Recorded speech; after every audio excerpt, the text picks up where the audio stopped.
Shabbat Shalom. This week's Torah portion begins with God's commandment regarding the clothes and the priestly garments. Make sacred garments for your brother Aaron to give him dignity and honor. This reading focuses on weaving and breastplates and the ephod, robes, shoulder pieces, as well as buckles and precious stones. It describes a variety of colors and fabrics, such as blue, purple, scarlet yarn, and fine linen. If someone came in off the street while this Torah portion was being read in a congregation, he might think that he had mistakenly walked in on a sewing or crafting class. These passages are filled with very detailed descriptions of the vessels and the colors of the tabernacle, including the priestly garments, all of which create for us a tremendous symphony of majesty and splendor, as fitting for the house of God. I suppose that the idea behind the design is that people's spirit would be lifted and they would feel a sense of inspiration when they came into the house of God. This portion leads to the following question.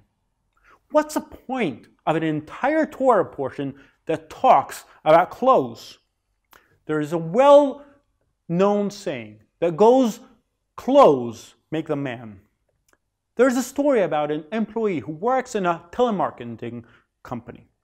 For many years, he would come to work dressed in very simple clothes. The huge advantage about working in telemarketing is that the customers do not care how the seller looks, nor what he is wearing. One day, however, the employee started to notice that the most successful salespeople were those that came to work every day wearing business clothes, a suit and a tie. He decided to try this business style for himself, and he came to work wearing a suit and a tie. Suddenly, he found himself talking on the phone with greater self-confidence, sitting upright in the chair and communicating to the customer in a much more professional way. The clothes might not have been seen, but their presence was evident.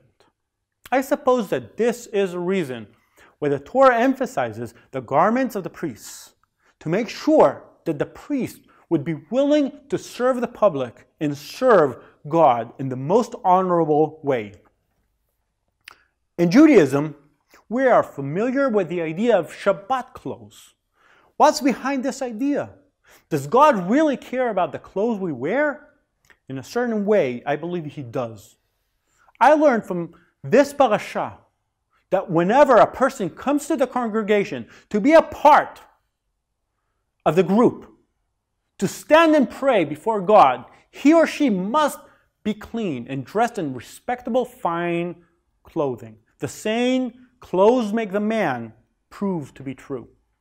The accuracy and symmetry that God instructs for the tabernacle, the priests, and the sacred vessels, they all create something luxurious and beautiful. Despite this, the Hebrew word for beauty hardly appears, even though some English translation insert it. Why does the biblical thinking ignore the human enjoyment found in beauty? Beauty is a subjective concept. It is by no means objective. There are no scientific laws or rules of logic that we can use to determine the criteria of what is beautiful. Beauty is bound to time, place, and culture. Throughout history, the concept of beauty had changed drastically. Beauty is not logical, meaning you cannot prove whether something is beautiful or not. Yet, there's nothing that attracts us more than beauty. Our consumer economy is based on it.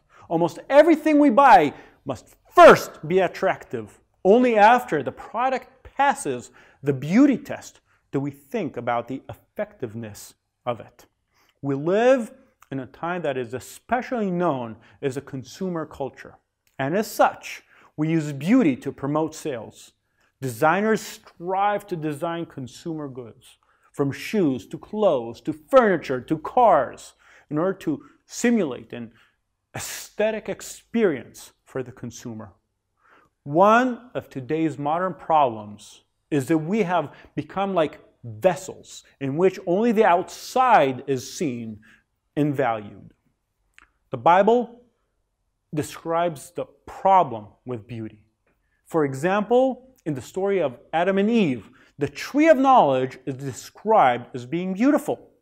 The fruit of the tree was good for food and pleasing to the eye. This was a major factor in the attraction to the fruit and in the rebellion against God. In Genesis, the beauty of women was a stumbling block as seen before the flood. The sons of God saw that the daughters of humans were beautiful. Proverbs 31 describes the virtuous women as having inner beauty. Charm is deceptive and beauty is fleeting. But women who fear the Lord is to be praised. So here is time to stop and ask, is external beauty important, or does only internal beauty matter? The answer, of course, is yes to both. Concerning both the cover of the book as well as its contents, beauty is important. Beautiful content deserves a beautiful exterior. Aesthetics are desirable and even important when they are in the service of the holy.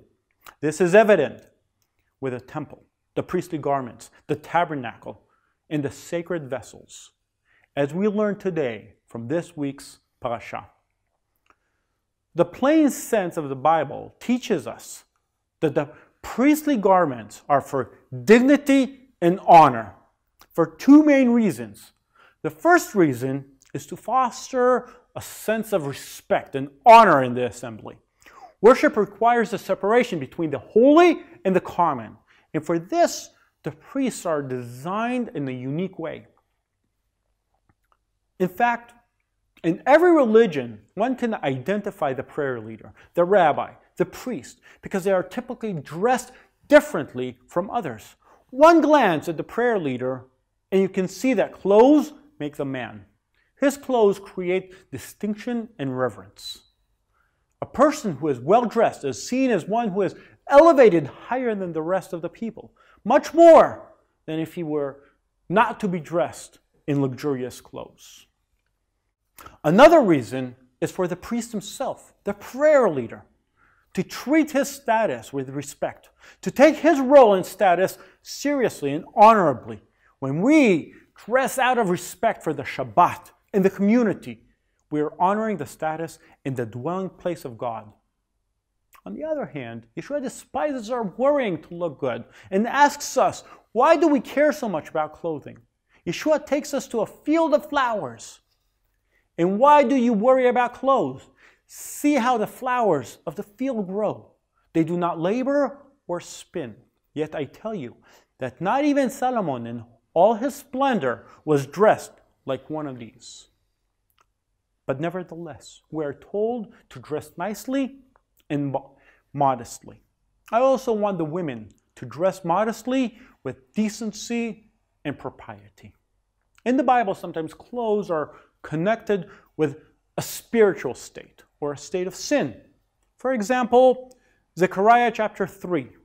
Zechariah presents a vision of Joshua the priest standing before the throne of judgment. Then he showed me Joshua the high priest standing before the angel of the Lord. Now Joshua was dressed in filthy clothes, meaning he was filthy from sin. As he stood before the angel said to those who were standing before him, "Take off his filthy clothes."